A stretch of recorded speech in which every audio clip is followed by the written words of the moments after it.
What up, Bulls Nation? We've got a live CHGO Bulls podcast coming up for y'all right around the corner, and it's a crossover collaboration Thursday. Our pal Jamaal, creator and host of Bulls Central, is here in studio with us. We're going to get all of his thoughts on the Bulls season that just was and the offseason that lies ahead. Next.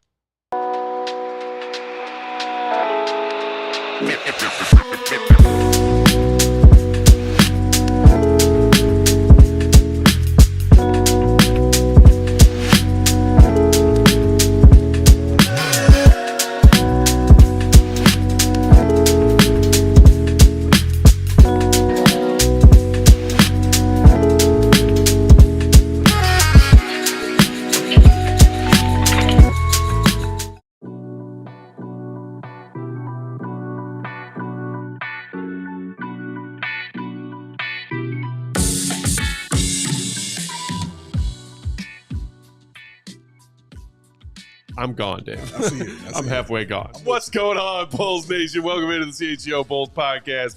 Coming to you live from our studios here in West Loop, downtown Chicago. I'm Peck, Bulls_Peck. That's Big Dave. Bow.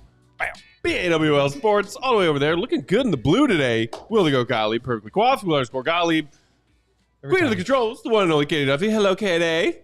And joining us in studio right before he heads to the airport to fly back out west, where he calls home, Bulls Nation, the diehards out there, you know and love his channel that he puts out great content on for his fellow diehard Bulls fans. Thanks. Bulls Central. Subscribe to that YouTube channel if you aren't already. You should be. It's our guy, Jamaal Aflatooni in studio. What up, buddy? Thank you, guys. Appreciate you having me. Good to see you, man.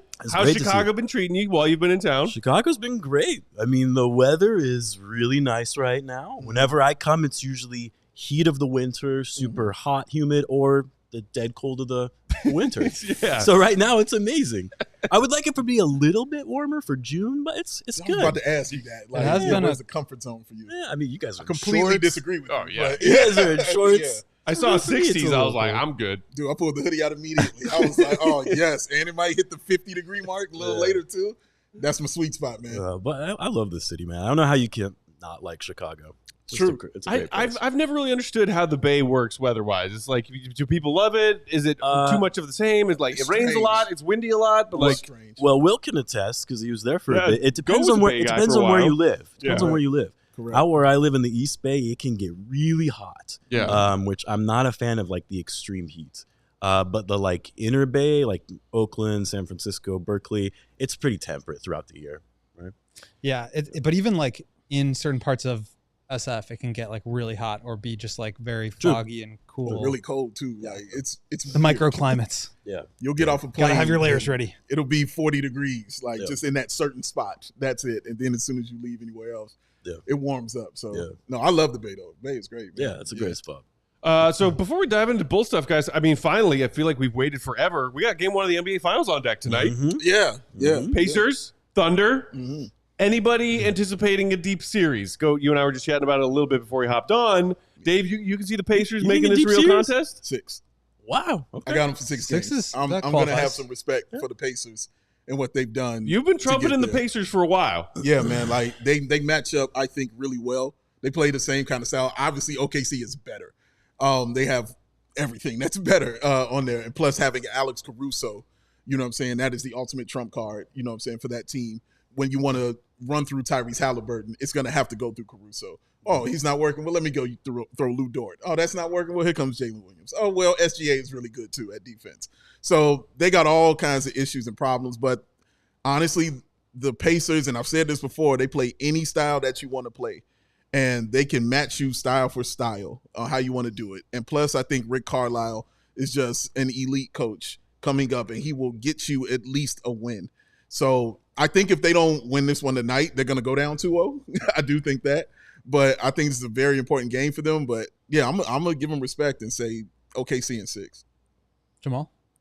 I don't think the Thunder stand a chance. I'm sorry, the Pacers stand a chance. Wow, No. already coming through. No. Coming in hot. I don't think the Pacers Pacers stand in a 4. chance. No. In 3. I'd be shocked if it's more than a gentleman's sweep. I'm like you though. I think the Pacers could surprise them and win game 1, and then the Thunder would win the rest. If they don't win game 1, I'm calling it a sweep. I'm not mad at you for that. They have to win this game 1. Yeah. Like, they don't win this, all kinds of trouble. Pacers have been stealing road games in these playoffs a lot. Games they have no business winning. And I saw this fun stat a few days ago. The Thunder did not lose to an Eastern Conference team at home this season. Amazing. Never once. Amazing. The last time they lost at home to an Eastern Conference team was when they lost to the Pacers back at the back half of the 23-24 season. I believe they're 8-1 in the playoffs at home with a margin of victory by 22. That's pretty good. They're a problem. So yeah, if they got to get this win though, and that's kind of what I'm banking it on. I think they'll come out and steal one. Go. I'm leaning towards OKC sweep. I just think they're too good, and it's not honestly to take away anything from the Pacers, but I just think the Thunder team is so well equipped to handle what the Pacers do well, which is like kind of what the Bulls do well, which is like take teams by surprise, run them up and down. Like you can't do that against this OKC team. I just don't think it's gonna work. They have too many guys that they can throw at whatever option you want. I mean, I think Siakam is an interesting matchup for OKC. They don't really have anybody who's both got that size and that mobility and speed to keep up with him. But just as a group, I think they thrive in chaos, which is what the Pacers try to put you in. And I just think it's going to be too overwhelming. I think OKC is going to sweep them. Travis McKnight in the comments saying Pacers know everyone's counting them out, but Thunder in 7. Paul guessing Thunder in 6. Our guy Fish saying Miles Turner has a real problem in this series. I feel for him. Our guy Clem saying Thunder win 4-2. Grandmama's Flight School. Carlisle's been a David in fight against Goliath before. It's unlikely, but it could happen. D-Law saying I'm not counting Indiana out. Some people thought the Knicks were going to beat them. Fish saying Siakam's the only real problem for the Thunder. I think I'm mostly with the could be a sweep. I'll give the Pacers a game. I think 5. That's fair. I honestly don't want it to be a sweep. I don't think anybody wants it to be a sweep other than Thunder fans because this is it, gentlemen. Yeah. We have dark days at ahead. Minimum 4, at most 7 NBA games left until a long, long offseason. Dark days are ahead and upon us, sir. So, yes, stretch it out as long as possible. Watching good, fun playoff basketball is what keeps Bulls fans sane for the first month and a half of our offseason, which started back in April. Once we lose this, it's like, all right, when does Bears training camp show up? But the draft is fun. The draft is fun. That's fun. That's true. You're right about that. Speak my language. Speaking of which, anybody you got your eye on just because you brought it up? Isn't it going to be Drake Powell? That's who they're getting, right? No, there's been some words around him and the Bulls having a keen eye on him. I saw Newell just posted to his Instagram a Bulls workout jersey. Yeah. So they're clearly taking some options. Are you a person right now, Jamaal, who's thinking best available, just like who's the best talent, or are you looking specifically at like they've got to address the front court? I think they obviously have to address the front court, but I think just what are you based talking on about? Vooch is still here. They got Patrick Williams, right? Oh God. At this point where they are, you take the best player available and you figure it out later. This is a team that is still just trying to figure out who they are in general. I mean, they probably think they already know who they are, but you need to take the best player available. And the thing is what I struggle with, first of all, I'm not a draft expert by any means. I slowly start looking at prospects as we get towards the end of the season, as the Bulls end of the season. You see these prospects in like the mock boards, they're all over the place. I mean, aside from Cooper and Dillon being number 1 and 2, it's like that's it. And so you talked about Newell. Initially, I've seen somewhere he's gone 10 to 15 range, but then I saw on the Ringer this morning that he was like 31. I don't know if you guys saw that. Oh, so did not see that. No. Yeah, so it's like, well, are these guys sliding for a reason? Maybe it's just some whoever wrote the article or is doing the mock board is not really high on them. But so that's where I struggle with is like I don't really know who is going to be a good option for the Bulls. One guy I do like, and I know you guys have talked about before, I just don't think they should take him at 12 is Cedric Coward. Come on. Oh, you're speaking Dave's language. Talk slow, Jamaal. Talk slow. I mean, here's the thing, and I've said this so many times on my channels. It's like I like players that give it their all when they're on the court. They may not be the most talented, but they hustle, they give effort, and they care about the game. That's why I like Joakim Noah, Alex Caruso. They're not the most talented players, not like superstars by any means. but they were like dogs on the court. And that's what, I mean, maybe Cedric Howard isn't like that, but just based on what I've seen from college and things like that, I can envision that happening, but I don't think taking him at 12 makes sense. Why don't you like him at 12? Because I think you can trade down for him a bit and probably still get him. I don't see him going that early in the draft unless you think I mean, I think there's a chance like he could. I don't think he'll be top 10, but I do think that like 12 is definitely in play. Well, like, and didn't you say that his name was like the hot name at the combine here in Chicago a couple weeks ago? And Davis' point, which he brought up the other day, was like, do you think he would be drafted at 13? And if so, then why not take him at 12? Yeah. So to me, I agree with you that there's no really after 2. I don't think there is any. The draft starts at 3. There's no clear answer anywhere to me. And if you really like a guy or you feel convicted about him, sure, maybe you could trade back, but also maybe another team likes him and maybe you miss out on that. But if you feel comfortable with like the 5 or 6 guys in that range, by all means, trade back and just take whoever falls. I'd be totally fine with that too. But to me, I don't feel strongly enough about any of these people to say 12 is too early, but 14 is right on time. You know what I mean? Mm-hmm. The only thing that makes me think he might fall a little bit further is his age. Yeah. 20, almost 22, I think. I pulled my draft guide out. And you've seen that time and time again in the draft, right? Where it's like, well, why didn't he go pro earlier? And maybe his upside isn't as high because he's already 22. That's why I think the Bulls could potentially get him later. But 21.8 years old on draft night. So one of the older players in really the whole lottery. So he'll be 22 by the time the season starts. 5-6 season starts. Yeah. Yep. I was about to say 24, 25. Good Lord, time flies. It's interesting that you bring up the sort of the style of player that Cedric Howard is. Jamaal talking about like just like a hustler, a grinder, maybe not the most like elite skill set kind of talent, and whether or not Bulls should be a team drafting for need right now or drafting best available. It's funny because you could kind of pivot and define drafting for need in a different way, saying this Bulls team kind of needs some more of those like he's a dog kind of aggressors out there. For sure. Because you rarely see it. Like when Matas showed some bravado in some of that fight, his rookie season, Bulls fans just flocked to that kind of thing. It's like, yes, this team is still starved for like a star potential talent, a franchise cornerstone talent. They need that. But they also need some more of that kind of thing. They need more players like that. Yeah, for sure. I agree. Yeah, and I don't know if like we talk about like where guys like finding value at a certain point in the draft and like where you would want to take a guy to maximize that value.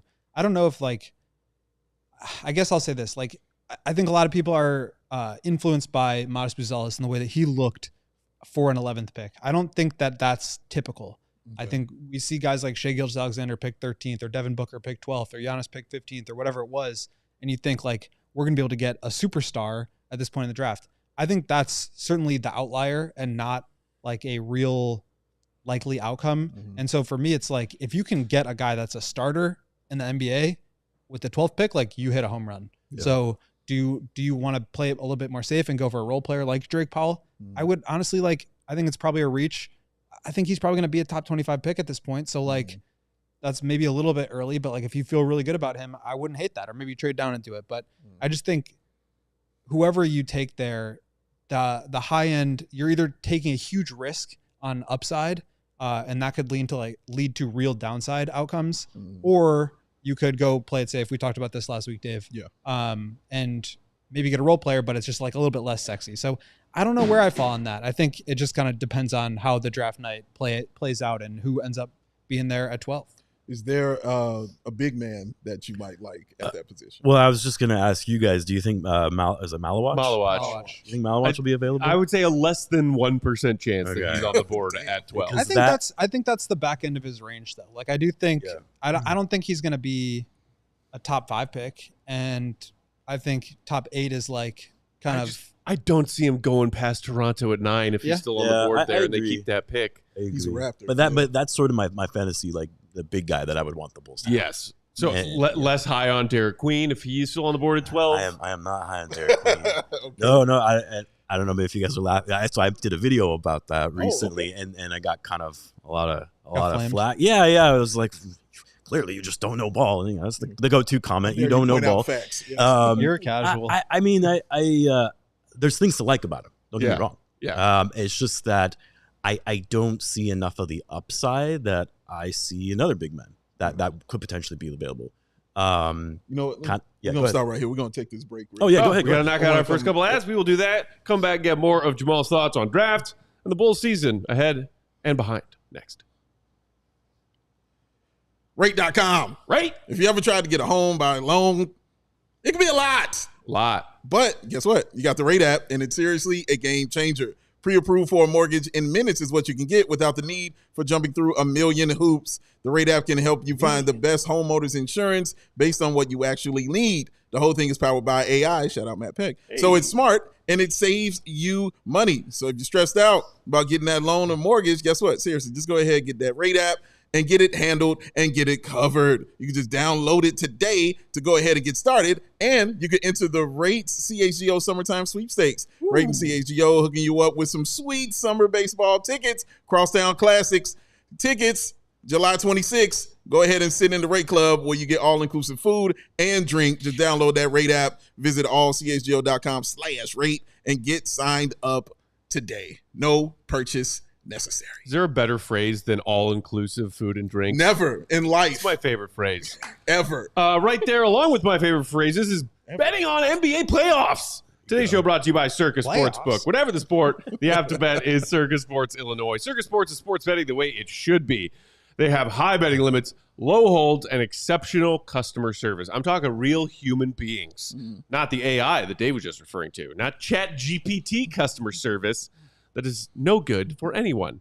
Give me a human to talk to. Circa says, we have a bounty of humans that you can talk to. Thank you. That's why I love Circa. Bet on all your favorite teams in every game this season, including, that's right, the NBA Finals. Game 1 tipping off tonight. Spreads, props, futures, even in-game betting, Circa Sports has it for you. So fund and bet like a pro from anywhere, anytime in Illinois. Download your new bookie today at circusports.com. Must be 21 and older. 21. Gambling problem? Call 1-800-GAMBLER. Hey, Julia. Taking the spread? Probably. I think I'm taking the Thunder to cover that spread tonight.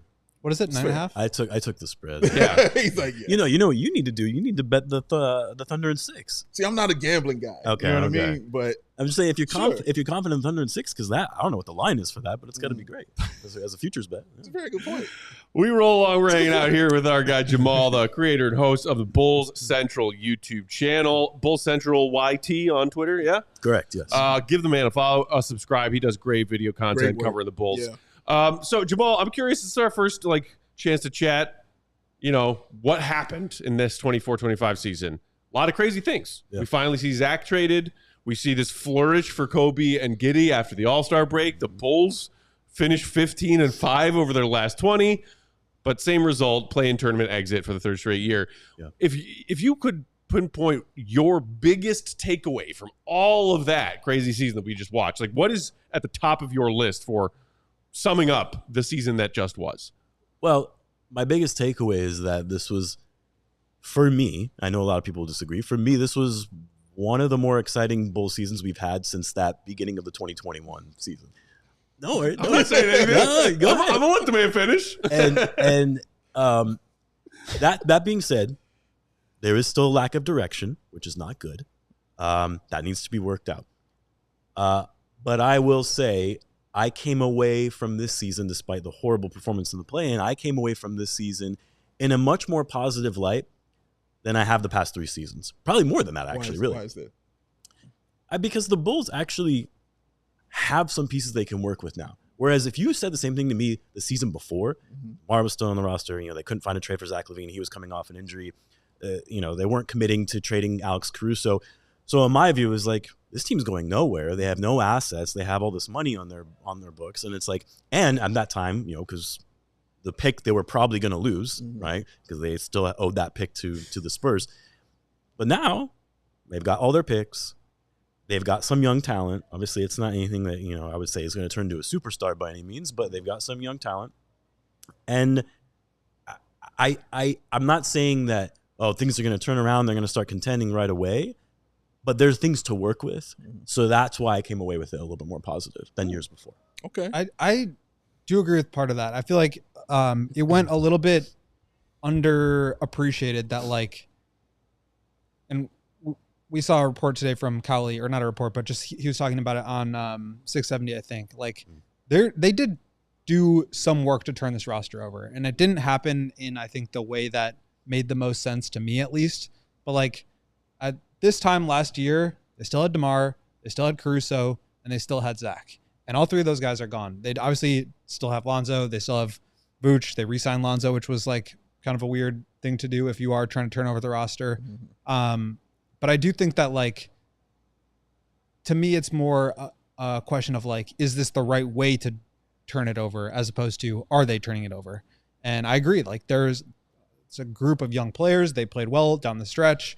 And I think it's fair to say that that's like positive momentum. I guess the question is like, how confident are you in the young players? Because I think that's really the crux of it, is like, I think there's some people that really feel strongly about Giddey and the triple doubles and what he was able to do.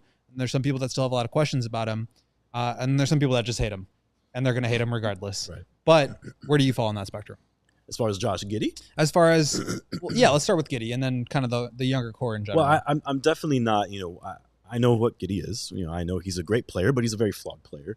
I definitely think that he's better than a lot of fans maybe make him out to be. I do worry a little bit about the contract, which I'm sure we'll talk about. But I think that he is a player that you can build with, not around, if that makes sense. Yep. You need the proper pieces around him to, be a successful team. For me, and we can talk about, the whole tanking thing. And I said at the beginning of the season, if the Bulls are starting off the season, they're just really struggling, not good, and the young guys are not really going anywhere, then fine, tank the season and try to get a high pick. But we didn't see that, right? It's like we saw Josh Giddey progress. We saw him get better. Matas Buzelis started looking really good at the end of the season. Coby White, struggled at the beginning of the season, but then really started taking off, was one of the best players. I got the Eastern Conference Player of the Month award. So it's like you saw good things happening. And what I always said was, if you're seeing those good things happen, let them play out and see how it goes. Now, I know some people are like, no, just, bench them or try to manufacture losses. And I'm like, I don't really think that's a good way of approaching it. Because when you do stuff like that, what does that say to the players that you have on your roster? Not only for their confidence going forward, but it impedes their development. You know what I mean? So it's like the Bulls, for all intents and purposes, they probably tried to tank. I mean, after the All-Star break, right? Vooch sat for a while. Obviously, Lonzo was out for the back half of the season. So it was like, but they didn't expect the young guys to actually do as well as they did, and they just kind of let go with it. Yeah, they kind of played it so it was a win-win. If they lost, they would have better odds in the lottery. If they won, it was because of the young players, and they could sell that moving forward. Right. I gotta hear him back. I ain't saying nothing. No, it's like I hear that, and like to me that's all well and good. And again, like I think some people in the anti-tank party, in the anti-tanking versus pro-tanking argument that has been going on for years among Bulls fans, is it like us people who see the benefit of lottery odds to find a franchise player because the Bulls have never found franchise player any other way? Michael, high lottery pick. Yeah. Derek, high lottery pick. Crickets, right? Yeah. No, it's like they think people who were in favor of more losses this season expect the players to go out there and not try to win. Sure. And it's like, no, it's kind of what more you were saying. Like, there are ways your front office can manufacture things in a way that we know that it's probably going to be in our better interest to have a higher number of winning combinations for this upcoming lottery to maximize our chances at Cooper Flagg, who by all accounts of everyone with an NBA brain knows he's got franchise player written all over him, and the Bulls do not have one of those. Yeah. Well, it doesn't mean I can't not appreciate it doesn't mean I can't appreciate what we saw in Coby White down the stretch, what we saw in the other version of Josh Giddey after the All-Star break.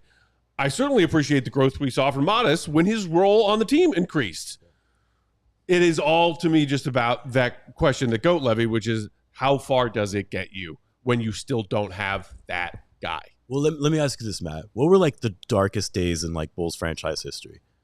Well, like, take your pick. There were plenty of dark ones. Tim Floyd. In my lifetime, Tim Floyd and the post-Dynasty Bulls, those were really tough years. Yep. And I think the decade almost after the Jimmy trade and the D-Rose Joakim team was disassembled has been mostly dark. Yeah. There was a half of one season in 21-22 that was wildly fun. That was it. You're right. But where did it get the Bulls? Where did what get the Bulls? Those dark years. Because in those years, they clearly were trying to tank, right? I mean, in my view. It depends who you ask. Are you talking about immediate post-dynasty years or the post-Jimmy years? So the post-dynasty years, where they got Elton Brand and they traded Brand I for feel like it was just so different then, and that was really before the tanking era that it's probably not an apples to apples, but certainly in the 2017 to 2020 era, right, they were trying to. The result was Jerry Krause elated at the podium on lottery night when the Bulls landed that number one pick all the way back when? Yeah, of course, because Jerry Krause was looking forward to rebuilding, and usually rebuilding and tanking, the evil word, go hand in hand. Yeah. Young teams don't win, right? I was thinking about this a lot actually. And I feel like I need to do a little bit more research on it. One thing I've noticed recently, and I don't know if, this is maybe just coincidence, over the last, 5-6 years or so, because we always look back, over the course of, NBA history, the championship teams, they were led by, top 5 picks or what have you. And that's usually been the case because it's been, Magic, Bird, Jordan, Shaq, LeBron. And more recently, that hasn't really been a common trend. And I don't know if it's because maybe the talent assessment level is harder to gauge in the draft than what it used to be. You got, Giannis, 15th, Kawhi with Toronto, Jokic, obviously second round, SGA, because I think the Thunder are going to win. He was, 12th? 11th? Like that. So it's like, and I'm not trying to justify, then whatever, it doesn't matter, because yes, I understand that the probabilities of getting a franchise level player are better at the highest part of the draft. I totally get that. But it is one thing I've noticed where I'm like, that's interesting that we're seeing a shift in players that are becoming superstars that have gone later on in the draft.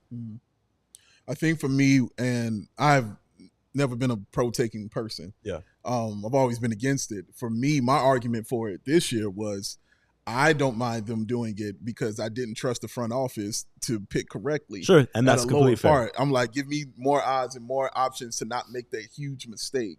Because even if you want to bring up Matas, Matas was a no-brainer to me. To fall right to you, you got him, you got to get it, it's right there. I need more of that without that element of surprise. This shiny thing is nice over here. No, bro, take this thing right there in front of your face. Yeah. I think, and that's Bulls fans love to bring up who are not in favor of tanking or trying to maximize their lottery odds with, look, the one time AK had a big, a high numbered pick since he took this job, it was Patrick Williams. Yeah. And look how that worked out. I hear that argument, but at the same time, I'm like, shouldn't that make you have even less faith in the current head of basketball operations and their scouting department that they're listening to, that you want to pick even higher, even more? Sure. Because the higher you pick, the less likely you are to screw it up, because the entire NBA universe is screaming, this is the guy, or these are the top guys. I think that's the real problem, right? If you can't trust your front office to draft well, none of it really matters. Right. It's like, I guess what I'm trying to say is draft positioning doesn't really matter if you cannot draft well. That's the problem with the Bulls. So it's like, whether you tank or not, I mean, great, you have a 14% chance at landing a number one pick. That's all good and well, but that's a small chance, and especially when you don't really have a ton of faith in your front office to be able to draft well. Yeah. Well, I think there's the other element of it, which is that they've used this stretch, whether it was the 14-9 or the 15-5, at the end of these years, to say, look, we're onto something, even though they're losing in the play-in. And I think that there's an element of at least for me, it's you really expect me to buy that or believe in that. Right. And I don't know. I feel like those two things are kind of separate, but also kind of conflated at the same point. I feel that. We got a quick second before break. So, I mean, just real quick, and then we can pick up on the other side. But initial reaction when you heard AK at the deadline talk about the way he wants to build his team. Oh God, it's just 9 to 10 very good players. Your brain break.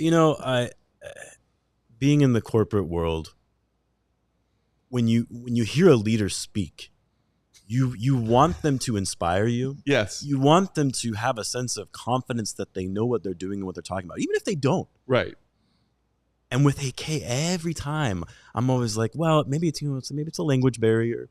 Maybe he's just a soft-spoken guy. But I'm just like, he doesn't inspire any confidence. No. To the fan base, to the media. It's just like I always walk away from his press conference as, does this guy know what he's doing? No. We got to knock out a couple other ads. We'll pick back up on that conversation on the other side. Hit the like button while you're at it. He's right. Matt Peck, what time is it? Game time, who? Game Time has a new feature called Game Time Picks that makes game tickets to see your favorite teams play live easier than ever. Curation makes it easier to save more on sports, concerts, comedy, theater, whatever you want to see. Of course, they got that all-in pricing. You know they got that lowest price guarantee. You know they got that Game Time ticket coverage, but they got the Matt and Big Day favorites, seat views. Seat views. Want to know where we're sitting, where we're stretching, where we're drinking, where we're relieving ourselves, I should say, and getting out. Need to know all these things. Game Time, seat views will show you all of that. So take that guesswork out of buying tickets with Game Time Picks. Download the Game Time Pick. Really gotta use that go CHGO. Get yourself $20 off your first purchase. Terms apply. I told you CHGO. Get yourself $20 off your first purchase. Terms apply. Download Game Time today. Because Jamaal, what time is it? Game time. Who? Today's show also brought to you by the Hall of Fame app. We've all been there. Your parlay's just one leg away, and then a relief pitcher gives up a walk-off bomb in the ninth, or Josh Giddey hits a half-court shot, and you had the Lakers money line. Sound familiar? The Hall of Fame app is built to fix that. Started by two lifelong sports fans who also just happen to be Ivy League grads. Flex. Hall of Fame makes parlay research smarter, faster, and data-driven. Whether it's MLB, NBA, NFL, or NHL, even college sports, the app gives you beautiful charts, clean visuals, and real insight. They believe anything the books know, you should know too, because parlays don't have to be dumb bets. With Hall of Fame, they aren't. With a 4.9 rating in the App Store and over 6,000 5-star reviews, it's safe to say Hall of Fame has already helped a lot of people bet smarter. For a limited time only, our listeners not only get a 7-day free trial, but they also get 50% off their first month when they use promo code CHGO at checkout. Just download that Hall of Fame app on iOS and Android, or visit hofbets.com, promo code CHGO, and you're all set. I might make a little parlay for game one tonight. Feeling good? Shoulders working? Love me some parlays, Nice, especially smart parlays. All right, so where we were. Thanks for joining us. Y'all hit the like button if you're hanging out with us on YouTube. We got our fellow YouTube Bulls fan, Bulls Central creator and host, Jamaal, hanging out with us. So you don't buy AK's roster building philosophy? Or is it more that you don't think he's good at selling what his vision is or explaining what his vision is? I think it's a combination of both. Okay.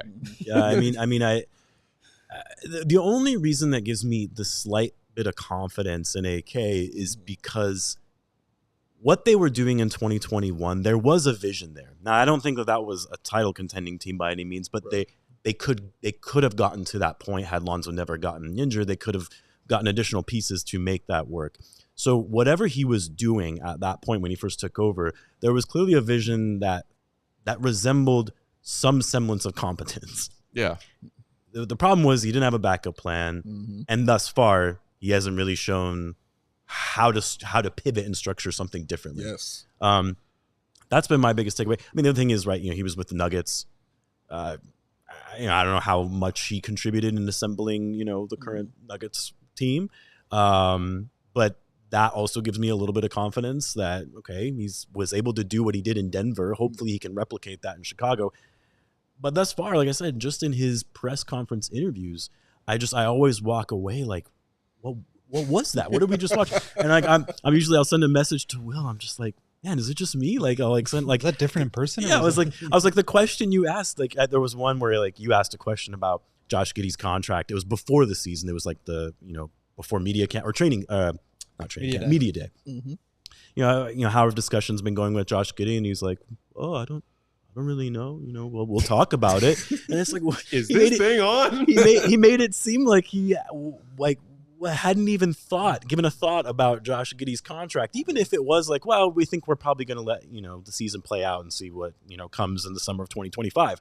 So it's just like things like that where I'm just like, I think he's just very careful about not, and maybe that's it. In his defense, I think he's just careful about not playing his hand at all. Sure. And I get that.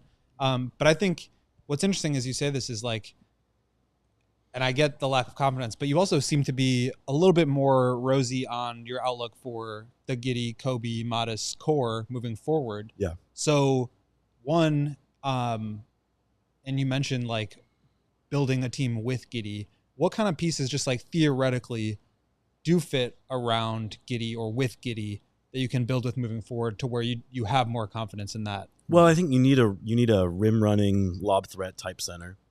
That's key. Vucevic is not obviously the piece, which we all know. Yeah. I mean, really, you still need the star. Like at the end of the day, like people try to say, 9 to 10 players or whatever, and even though I'm more optimistic, you still need a star. They don't have that yet. Even if and depth is really important. Like I think the way that Arturas said that, like he made it seem like you don't need the star. I think he knows that you do need a star. Yeah. I would assume, or I would hope that he does. You absolutely need a star, but I do think you also need depth, and that's part of the equation. It's just that the star part is the harder part to find. Mm-hmm. That's the other thing that I struggle with AK. Has a really hard time admitting when he's wrong, which a lot of people do, but then also will try to come up with a narrative for justifying why they're doing things, but then still not saying, well, we still need this, right? Right. Exactly. And that bothers me because it's like, it's okay if like, yeah, we need, hey, we're asking for patience. We need time. There's still, things that we need to do, but just be honest about that. Don't try to say, we're actually good. 8, 9, 10 players, whatever he said. Some teams can work that way. It's like, no, just say like, yeah, we need a star and hopefully we'll find it somehow. And that's the same as what I was saying earlier with like the 15-5, we're on the right track. So like we got this. Don't worry about it. That's also 14-9, they were on the right track too. Yeah. Yes. Was that's that also the problem. Was that the Pat Bev year? That was Pat Bev year. Bam. We're playing things so close to the vest.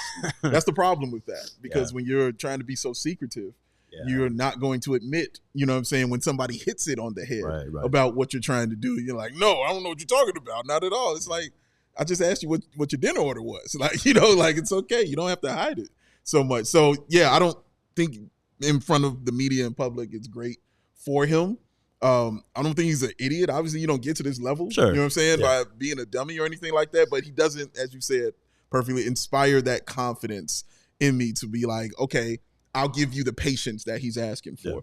Because I'm also judging him at what I'm actually seeing him put together. And what I'm seeing him doing hasn't said to me, you know what, let me give you more time to let you build. I give you more time to let him build because I have no choice. Right. You know what I mean? We know you're not going nowhere. This is your team. This is what you're going to do. So does that inspire something for you when he asked for patience? Did that rub you a little wrong way too? Not really. I mean, because that is true, right? To me, it was almost admitting, okay, the whole roster iteration that we put together, we're finally conceding and we admit that this isn't going to work, which is clear, right, based on the players they traded. So they are trying to head in another direction. The only thing, when he says like, well, give us some, I'm asking the fans for patience, is that they're trying to still accelerate it to the point where you have to say, are we going to see a repeat of what they tried to do in 2020? Yeah. Right, because they were already on a rebuilding path, and then they traded for Vucevic, right? Then they brought in DeMar, then they brought in Caruso.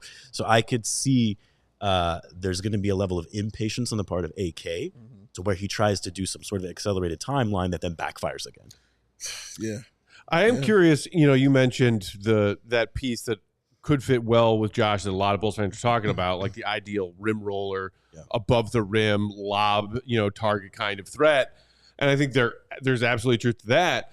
But also, and we all know that is not who Vooch is when you're talking about your front court players.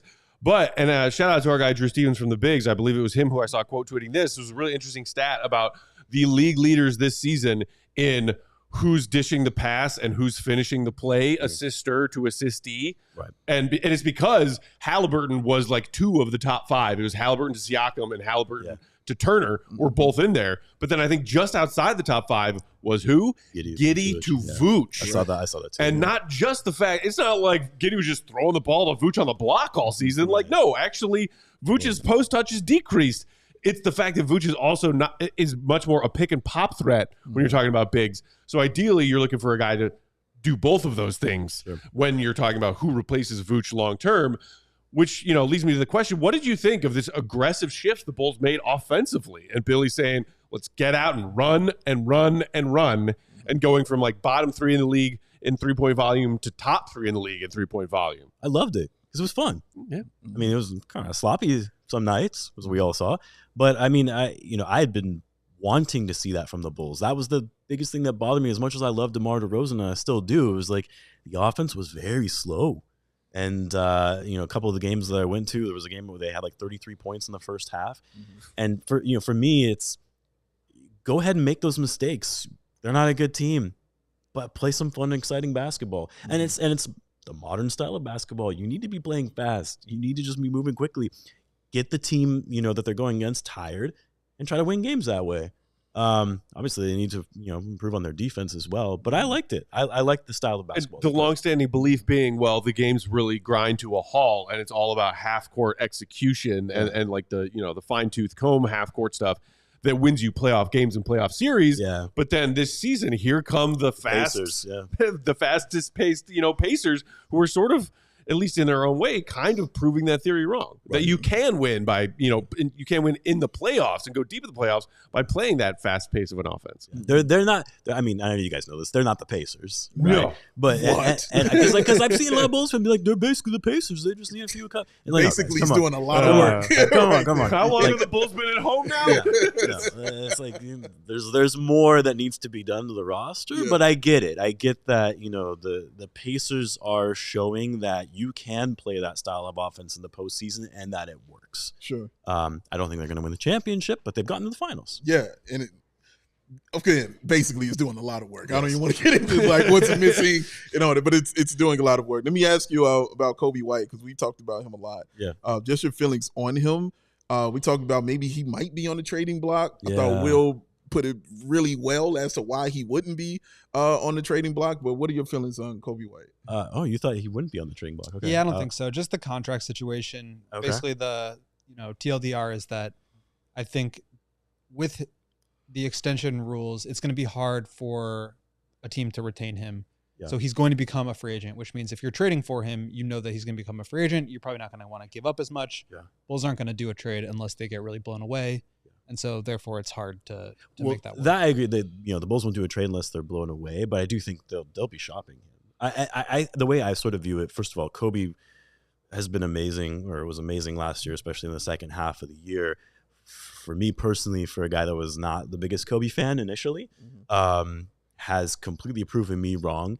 And one thing that I appreciate about Coby is that he actually, you guys swear on this show, he actually gives a shit. You know what I mean? Yeah. And there's that means something to me. But as far as, Coby on the trade block, I do think that it would make sense for the Bulls not to trade him this offseason, even though they probably will look to.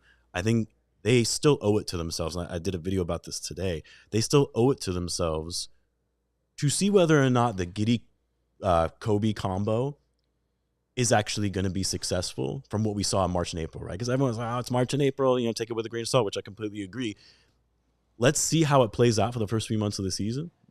And then maybe Kobe's value goes up even more. There's going to be some, teams, these contending teams that fall short of expectations. They will be desperate. Maybe you can get a decent haul for Coby.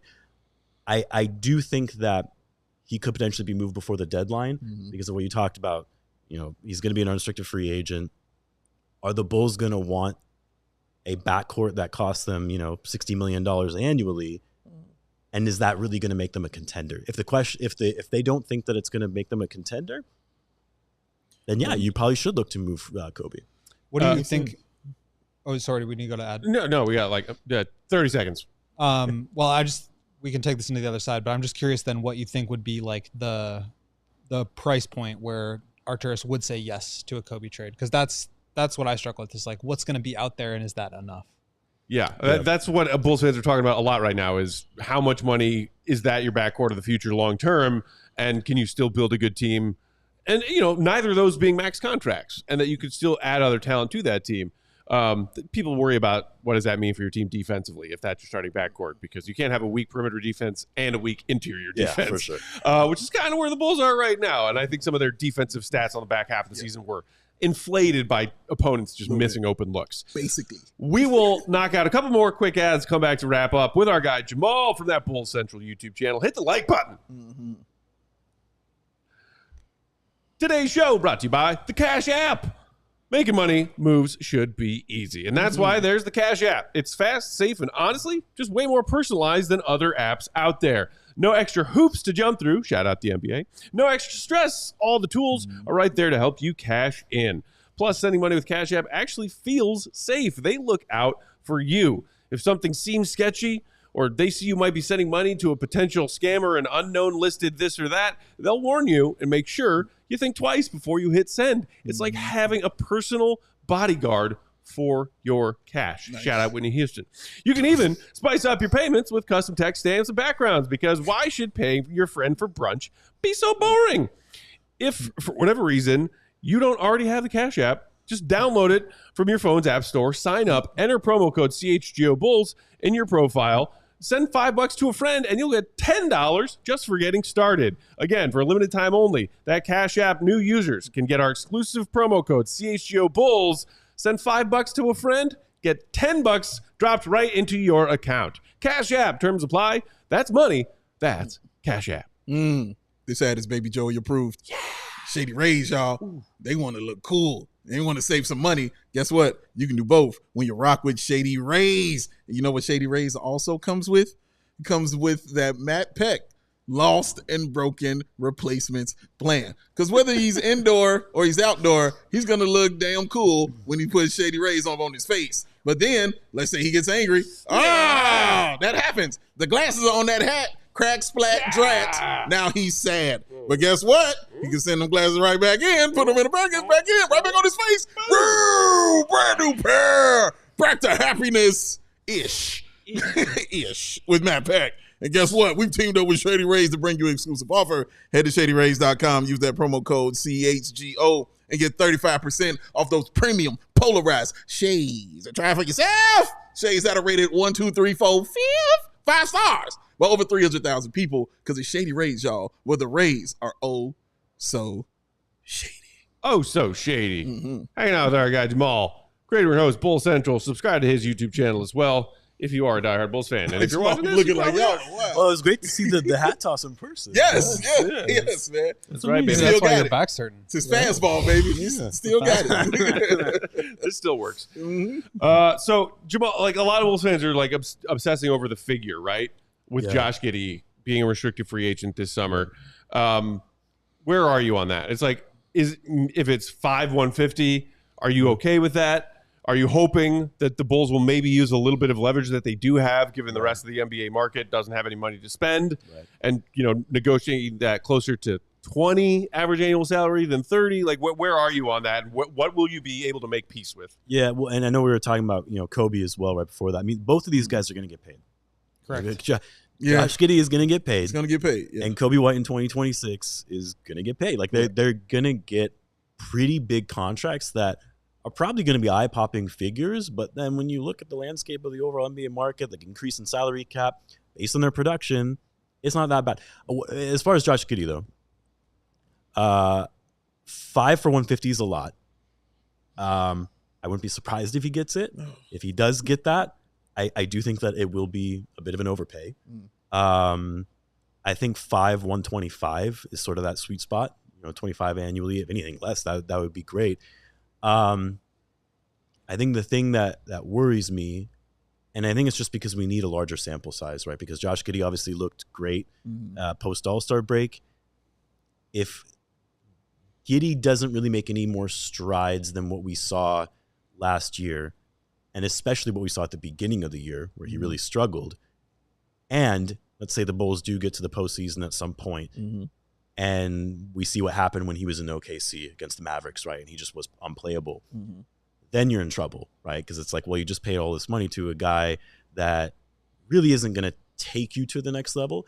But I mean, as far as like what I think, generally speaking, 5'125" would be ideal. But again, I wouldn't be surprised if he gets 5'150". I can see that too, and I would be sad. You'd be sad?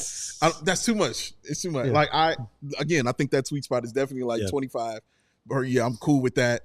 I'll be very comfortable with that. And I wonder if the Bulls' thinking is, if we get the Josh Giddey, we've seen the low Josh Giddey and we've seen the high Josh Giddey. If he's that player in the middle, then I think we're comfortable with that because they love the middle. Yeah. But here's the thing, like, what if it's just that's kind of who he is? He can have flashes or stretches where he plays out of his mind and he's like incredible, and then he has flashes where he's struggling to keep him on the court because of his defense or because of the shooting or whatever it may be.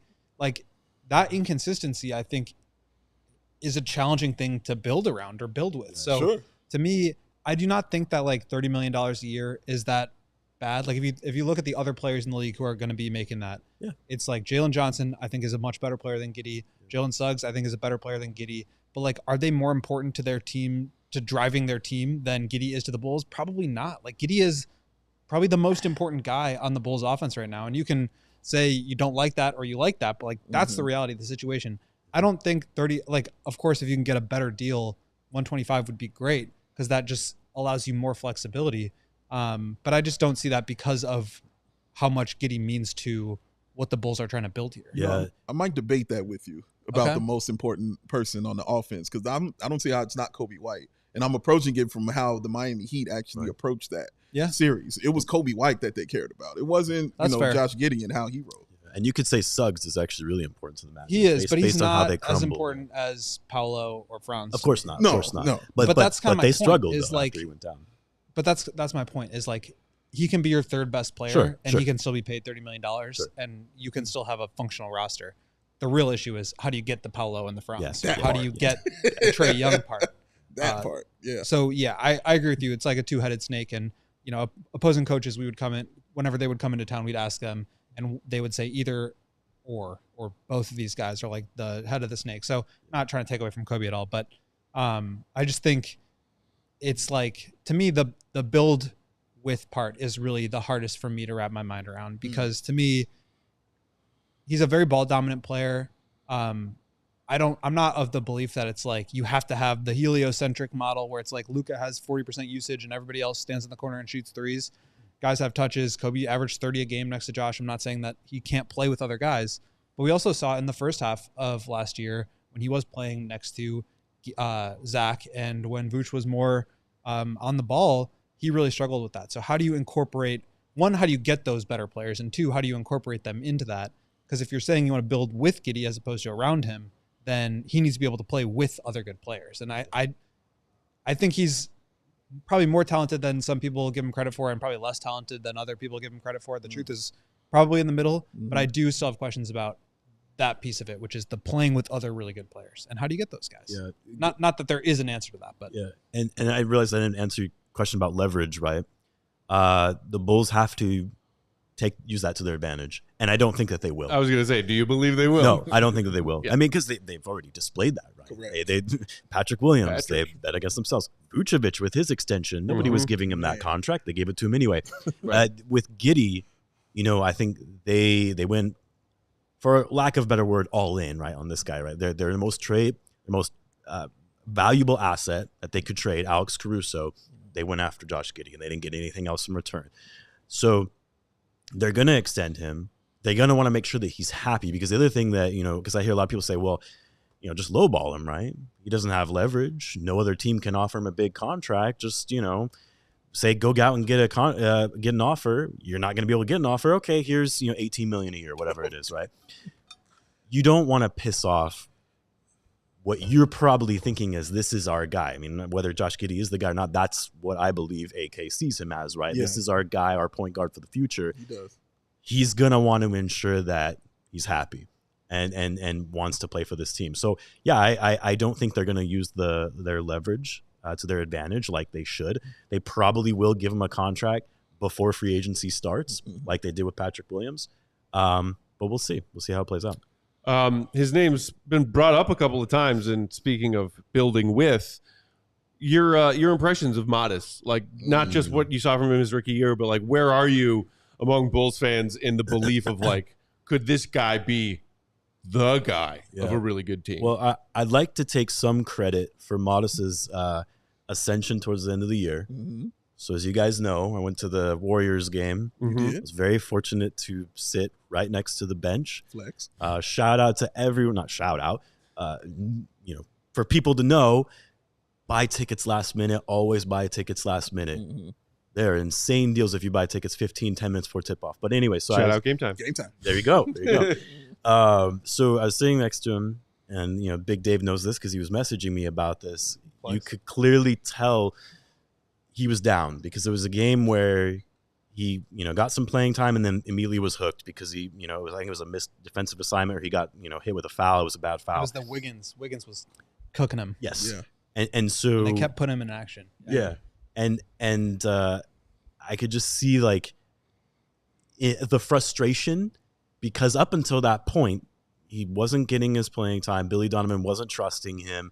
And I just told him, I was like, and they told me, they said, before we get to the end, they're like, you can't talk to the players. If they talk to you, it's fine, but you cannot talk to the players. So I was, very respectful of that, but I was like, I feel like I got to say something to him. And so I was saying it, so I was like, hey man, keep your head up, you'll get your shot. And, he just kind of smiled and nodded. After that, which I don't know if it was right after that, but, then got into the starting lineup, started playing really well. But so long-winded answer to your question, I'm very high on Matas Buzelis. I think he has a lot of potential. I don't know if it's, some people, he's going to be a superstar. I don't know if I go to that level. I do think that he could be an all-star type player with the right development around him. He's got to obviously build some muscle and work on his overall handles and everything like that. But there's something there that the Bulls can absolutely work with. 19 years old, right? He's still 19, or is he 20 now? Maybe just turned 20? Yeah. So, but he is a player that he's the only untouchable on this roster, in my view. And so Agree. If the Bulls can do this properly, develop him properly, and not do what they did with Patrick Williams, although a lot of it is on Pat too. Don't get me started on that. Facts. But then this could be positive, especially for a player that fell 11th in the draft. Take all the credit, Jamaal. Yeah, all of it. Every drip. Matas is late season breakout. Yeah. All you. Did you? There is one player that continues to feel like the odd man out, and that's Ayo Dosunmu. What do you think? There is a future for Ayo Dosunmu as a Chicago Bull, or do you more see him as a guy that will be on the trading block? Because his contract's up also next year, and he's gonna get paid too. Yeah. So where do you kind of see his trajectory? Well, I mean, for Ayo, I'm curious how he's doing post-injury. Will he still be the same player after the injury? I would assume yes, but you never know. It's interesting with Ayo because I feel like we're kind of back in this scenario where it was like 2 off seasons ago, right? Where people are kind of like, oh yeah, Ayo kind of had a disappointing sophomore year. Are the Bulls going to re-sign him? He's a free agent, one of the last free agents to get a contract, and then they got him on a really good contract. And then he had a great third year where you're like, hey, this is a guy they can still work with. So I don't know because I feel like Ayo actually gives them some stuff that they need. They need some defensive versatility, right? But they're so heavy in the backcourt that it's like, does it make sense to keep him around too? Especially if they're going to draft another guard, which we'll see if that ends up being the case. Possibility. We are sadly just about out of time. Before we get out of here, Katie, today's poll and results. Let me hear him. Okay. It was favorite fruit in a fruit salad, right? And it was like strawberry, blueberry. Okay. Strawberry and pineapple were tied for first. And melon was in there too. Why even put melon as an option to vote on? It's the worst part of a fruit salad. Yeah. You don't like melon? It's boring. Yeah. I mean, watermelon, yes. Yeah, But regular melon, yeah. it's the most, or grapes. Grapes is another boring part of the fruit salad. I've never met a fruit We I had don't a like. whole fight about grape jelly the other day. We don't have time to get back into that. We will be back tomorrow with another fresh episode, 4 p.m. Central Time. Give it up one more time for our guy Jamaal, hanging out with us here in studio before he flies back home. to the West Coast. Subscribe to that Bull Central YouTube channel. Honestly, buddy, it's a pleasure anytime our paths cross. You do incredible work on that channel. Appreciate it, man. Bulls Nation appreciates it, and we appreciate when we get a chance to chat with I you. appreciate you guys having me. This has been great. My man. Follow Big Dave, Bow, BWL Sports, Bull Central YT on Twitter, and subscribe to that YouTube page. Bulls Central is the name of the page that you can subscribe to. Will go Gottlieb, Will_Gottlieb. Check out that Die Hard draft guide available now to our CHGO diehards on allchgo.com. Just info on info on info on info, y'all. It is incredible work. Check that out there. Also, Mock Draft 2.0 that he did with our guy Derek over at PHLY. Also available right now, allchgo.com.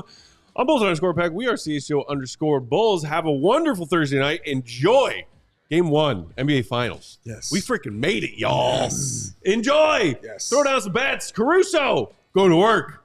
See you, every good. Peace. We all silly like the mayor.